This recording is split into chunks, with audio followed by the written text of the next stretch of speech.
Welcome to Resilience Unravelled.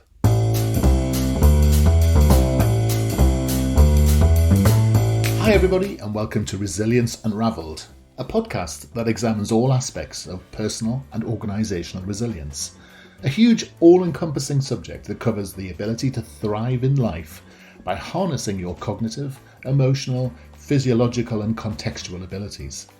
I share stories from people who have thrived despite remarkable obstacles, as well as highly successful practitioners and experts across a range of topics. And this podcast introduces their amazing stories and expertise, as well as my own reflections, perspectives, strategies and tips, which come from my own synthesis of themes and trends from wider learning.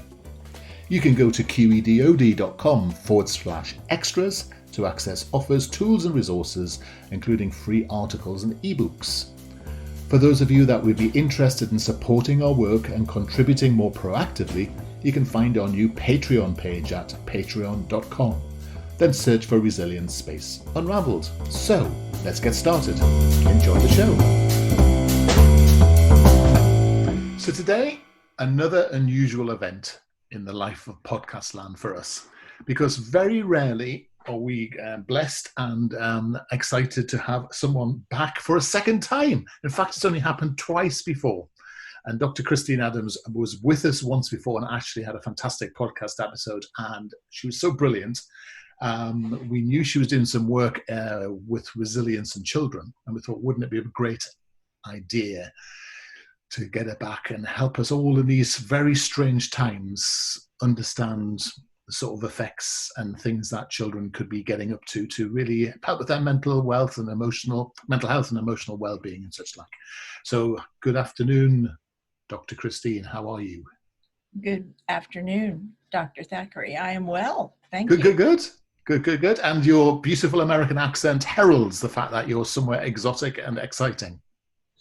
Yes, I'm in the northernmost southern state of Kentucky, where we have horses and bourbon. Right. Do those two things come together at any stage? Yes, the Derby. Yeah, the exactly. Kentucky Derby. The Derby. Even I've heard of the Kentucky Derby. Brilliant. Okay. Well, thank you so much for coming back. And tell us what you're going to be discussing today. I'm going to be talking about 7 good things children can learn from quarantine. Okay. During lockdown that we've had across the world. And that's interesting, isn't it? Because even that phrase is interesting, isn't it? Because there are some people in the world who can only see the negative from this process and don't realize there is a potential upside. Yes. So that's a very encouraging thing. Okay, then. So should we just work through them from start to finish? But let's start by maybe thinking a little bit about what are the risks, just to cover the other side of it off. What are the potential risks for kids in quarantine? Well, a lot of the things that are talked about in the media are the anxieties, depressions, the loneliness, the not being able to play with playmates that children are experiencing. But I think we have to remember that as parents, some of our children are going to mimic our reactions. So if we're not paying attention to our good emotional health during these times, then some of our children are going to suffer. So if we're anxious, depressed, feeling overly lonely, they're going to pick up on it. So these are 7 skills and mindsets that children can grasp during this period when they're constrained in their families and in the 4 walls of their house mostly. And would it be fair to say that these 7 things, and they're all extraordinarily practical and pragmatic, they actually need a parent who's going to be engaged enough to make these things happen. It's not going to happen by accident, is it? If you're a poor parent normally and you've been a poor parent during lockdown or quarantine, it's unlike, and these are the things potentially a child could be missing out on. Yeah, of course, if you're all in the same house, parents are going to be with you. So these are things that parents can help their children and be on the lookout for to make sure that they acquire these skills. Yeah. Okay, well, let's dive into this list. I do like a list. Okay, well, I just want to say that Go on, then. We've got to remember hardship builds resilience. Correct. So Yeah, I agree. anytime in life you're hitting a brick wall, something is blocking you from accomplishing what you want to do, from being able to pursue something, you've got to think, okay, how can I get around this obstacle? Yeah. And when you think that, you think, well, I have to think outside the box. I have to come up with new things. Great. Now, if as a child you have had some experiences where you've had to come up with something new, like in the coronavirus lockdown, then you're going to build your own resilience so that later on in adult life, you can look back and say, oh, I remember when we were all locked down in the family and I learned how to do X or Y. Yes. And now here I am an adult and I'm in a situation and I can remember that and apply that to this situation now. Yes. Yes. Good. Makes So sense. the first thing is you can help your children explore how to be patient. Right. Now you have to remember that children don't really learn a concept of time until they're about 10. So you can link the child's own experiences with waiting things out. You can say to them, well, remember how long it took for you to heal your broken arm, or how long it takes every year to get to your birthday? Well, coronavirus may take that long or may not take that long, but you're planting the idea that you waited it out then and you can wait it out now. Yeah. So you're putting a resilient idea into their head. And in a sense, that's a form of self-control, isn't it? It's you're now controlling your reaction to the event around you. Well, it's I think it's you can still have all the emotional responses that you want to have about this: frustration, anger, anxiety, tears, but you can actually endure. Yeah. Regardless of what your emotions are, you can actually endure. Don't squelch your emotions, have them. Yeah. But time-wise, you can see it through. Very good. The second thing is learning to schedule and organize. Everybody's together in the same house. You've got homeschooling necessary. You've got parents working. You've got the same space. You've got different schedules. So you have to discover how to negotiate and prioritize. Yeah. You know, who needs this space at what time? What person can then use the space at a different time? Things like that. Yeah. You can also teach your kids, here's how the household works. Here's the chores necessary to run the household. Here's chores you can do. Go clean the toilets. I'll show you how once, then you do it from there on after. Yeah.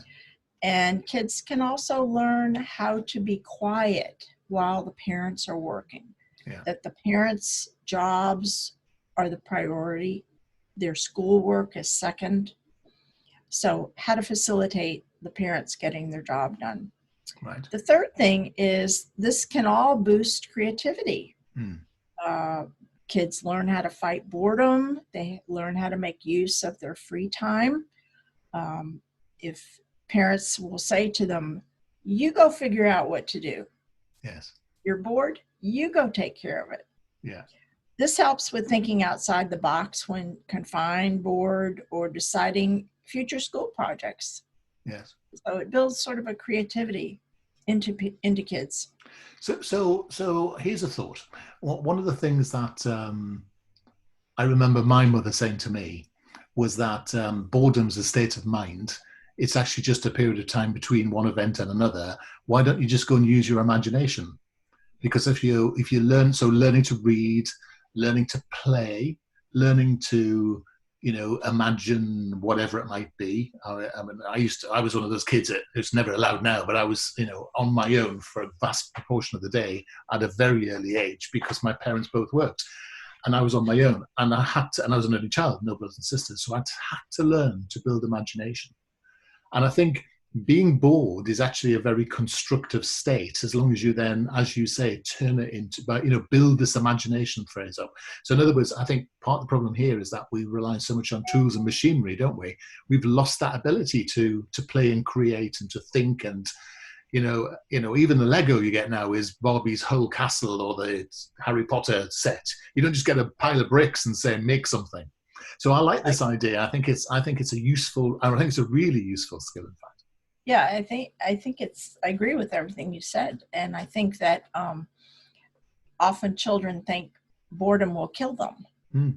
and it really won't. And And parents think that. I think parents Parents think have to that. say, Parents think that boredom will kill their kids. That's the thing I and find so weird. parents think that because Yeah. so much of childhood is in organized activities Yes. today, Yeah. whereas in decades ago it was not. Yes. So I But think then, that but in a funny sort of way, what's also happened in our society, I'm not saying this is right or wrong, it's just a factual observation, in a sense, or an empirical observation, which is when I was a youngster, my place was to be in the group. I was an only child, so I was allowed to talk to adults all the time.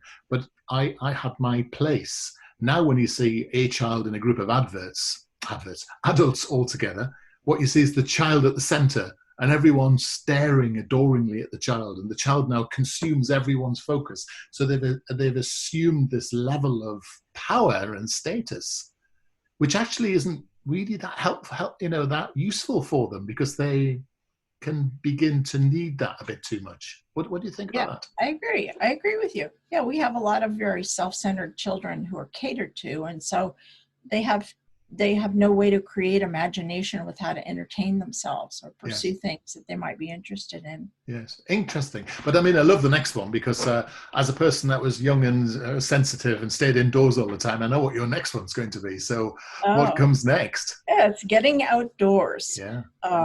Children can experience the joy of bodily movement and Yeah. how this refreshes you mentally and physically. Um, Especially being trapped in the house, the joy of getting outside is very liberating. Yeah. And it also helps them with their boredom, and it helps them with their creativity, because Yeah. they can think, okay, I'm going to go, swing on the tree or build mud pies or turn on the sprinkler or, just Yeah. something creative outside. And isn't it funny how, again, our societies have become this idea that children again, because at the center of everything, they have to be so well behaved. And when I was a kid, as a teenager, we used to hang around the street corners and talk, and we were perfectly oblivious to every other adult in the world. But of course, what you have now is you have a group of teenagers chatting and standing around. We see them as some sort of Facebook threat, and everybody's online going, "What's this bunch of teenagers doing?" And yet, we used to do that ourselves. It's totally normal to go outside, and teenagers aren't interested in anyone but themselves, are they? So going Yeah. outside, being a little bit naughty, so what? It's part of growing up, isn't it? And it's okay to tell people off, isn't it? But my goodness, someone else tells your child off, that's terrible, whatever they're doing. I So agree. dealing with the outside world is a critical skill, isn't it? Because actually it's learning about risk and such like. And you don't have to have a big yard yourself for the No. kids to go out. And you can take them to the back alley for half an hour a day. You can take them to a park where there aren't a lot of people around. Yeah. Just anywhere where they have outside air. Yeah. It can be creative. Even just going for a walk. I mean, there's no harm in that. And then running backwards and forwards. Right. I mean, especially small boys, they're like small dogs, aren't they? They just like to run around and become aeroplanes or whatever it is to do. So I think girls that's like that too. yes. I can't speak from experience on that one, but I can on the other one. Excellent. Okay. I love that one. So what comes next? And next is learning how to disconnect work from play. Right. You can help your children design what I call zones in the house, a place to keep your schoolwork, a place that you play, and keep them separate. Sometimes it can be separate rooms. Sometimes it can be a bedroom corner that you designate for schoolwork. It can be a simple lap desk in the living room that you write on for your schoolwork. It can be a drawer in the bureau or the dresser where you keep your work. This helps teach. There are two mindsets. There's one for play and there's one for work. And as an adult, this comes in very valuable if you're ever working from home. Yeah. You can achieve work-life balance by recalling this time during lockdown, and you think, oh, okay, I have to have a distinct physical place for work that is segregated from where I relax. Yes. And that's very interesting. I could see some people having issues with that one, but so let me just to ask a question then. So some people would say, don't we want to meld those two worlds together because actually we want to bring more creativity and imagination into our working spaces? You see what I mean? And actually be more focused on our play. So is there like a more of a Venn diagram there that says, there's work and there's play and then there's the bit where it comes together? No, I'm open to be educated otherwise. I just wondered. I think for children, having a designated place to do schoolwork is very helpful to get them to focus on work. Yeah. And then in play, it should be more free form, yes. I think, not as structured. Okay, that makes sense. Yeah. And I think this helps them. Again, I'm talking about children.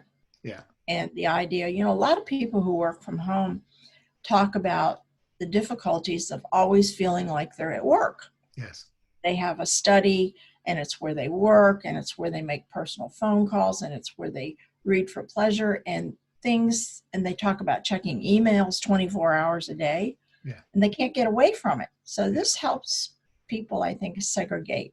So it's creating an early sort of good habit in a way. Yeah, it's a habit. It's a mindset. Yeah. Good. Like it. Okay. What's the next one? The next one is learning how to share more, because people in the family are jockeying for physical areas to work or play and decisions as to how and by whom time and areas will be used. This involves a lot more sharing and negotiating. Who's going to work where and when, who has priority, who's at the bottom of the totem pole, who's second. So this prepares you for living in close quarters with others when you become an adult, dormitories, apartments, and in marriage. Yes. You have to share space and time. Is there a sort of a risk with this one that you will get like a Lord of the Flies effect, where you actually reinforce the dominance of the alpha child and the submissiveness of other children? Or actually, are you saying you need to teach them the processes to learn how to share? Well, I think the processes, but you also as a parent have to be cognizant, aware of which of my children are alpha children that need to not always be given their way, yes, and which are more submissive children who are willing to give up their way to somebody else. And you have to, this is what I talk about in my book, Living on Automatic, you have to make some changes after you've already conditioned your child early in life. You have to make some changes in them to balance them the other direction, to make sure they grow up to be well-balanced adults, which is something we don't readily do.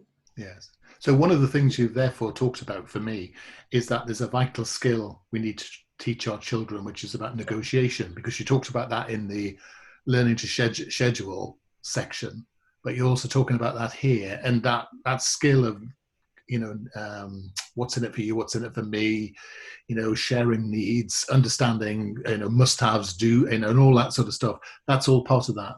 And of course, some adults find teaching children negotiation skills tricky because they don't necessarily know them or do them well themselves.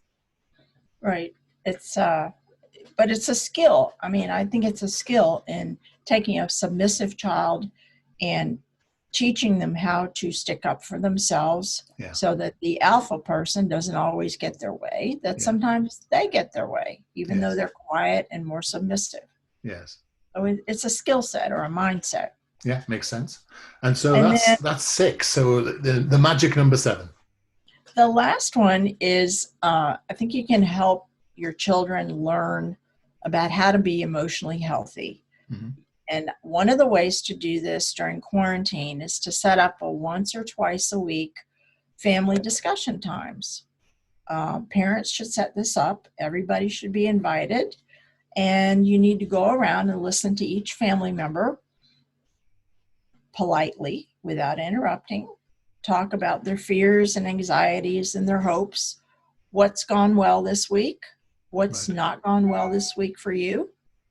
And this helps children discover not only the intimacy of talking and listening to different viewpoints and people, but it can also help parents forge reasonable outlooks in their children. Like if they have a 6-year-old that says, this is never going to end and I'm going to just die with coronavirus quarantine and it's never going to go away.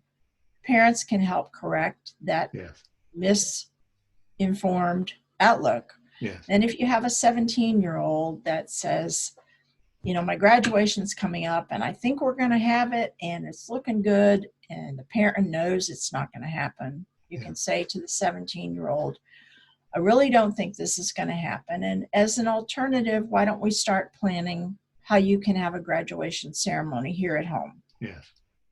How we can celebrate this. So you're sort of teaching reviewing and reflection there. Which is a very good thing, isn't it? You're not just venting the group. You're actually ingraining in people this idea of how you learn to self-reflect. Right. And how you learn to be intimate through talking and listening to other people's points of view. Yeah. Interesting. So these skills and mindsets will be helpful as they move on to life when they're older as students and cohabiting in an apartment or a flat together, and when they've married, because they'll say, I've seen this movie before. I remember when I was little and we were in lockdown and all these things I learned stand me in good stead now. Yes. So I know how to deal with it. So you built some resilience into your kids.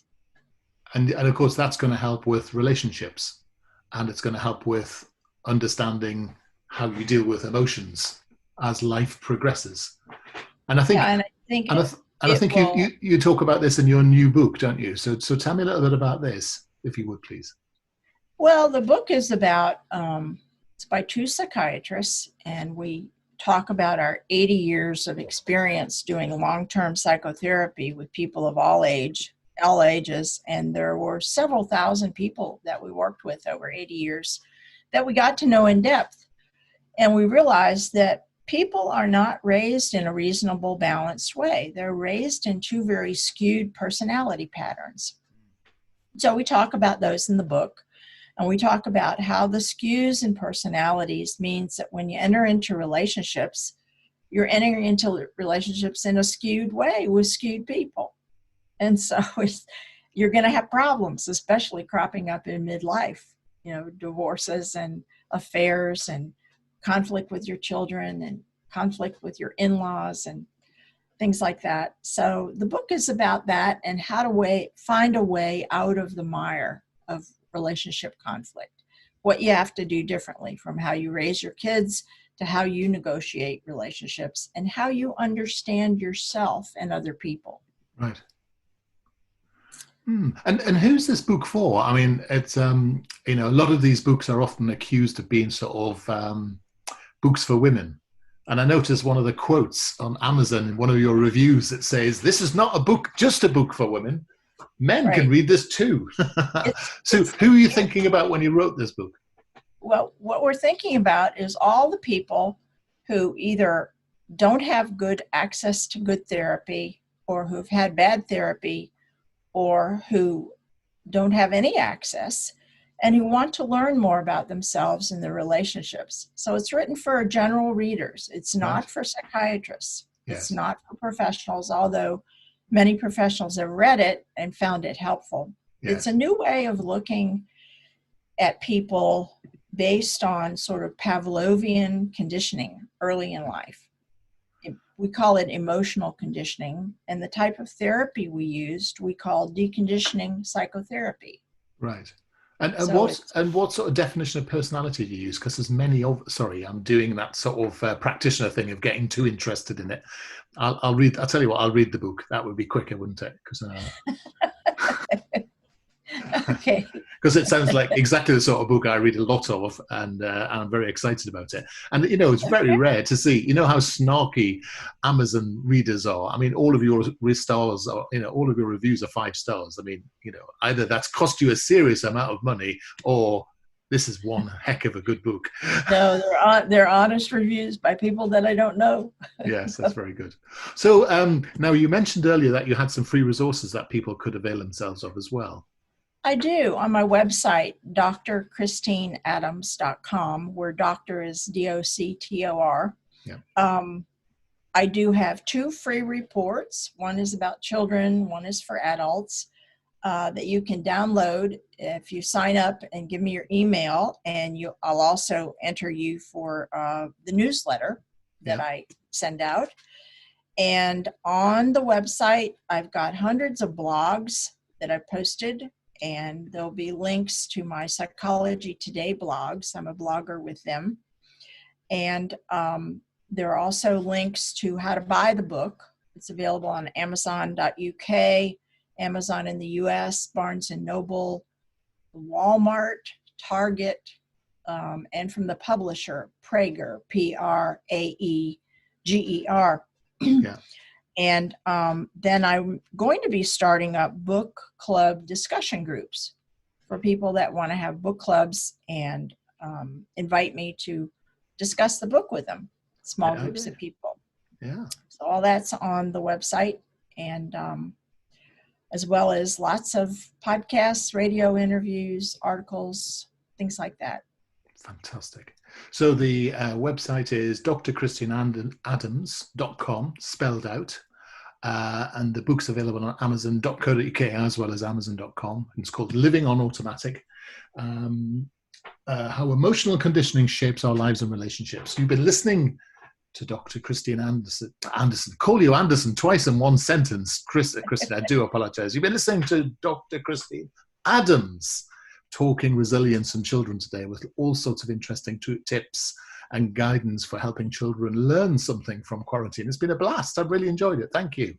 Yes, thank you very much. I have too. Super. Thank you so much for spending time with us today, and I hope to see you again soon. All right. Thank you very much. You take care. Bye. Hi, everybody. I hope you found that episode useful and interesting. Feedback is always welcomed, and if you are in the mood to subscribe to us or even leave a comment on iTunes or Stitcher, that would be amazing. If you want to suggest ideas or even people you would like me to interview, then reach out to us at qedod.com/contact. As I said earlier, you can go to qedod.com/podcasts for show notes or follow the links. And you can go to qedod.com/extras to access offers, tools and resources, including free articles and ebooks.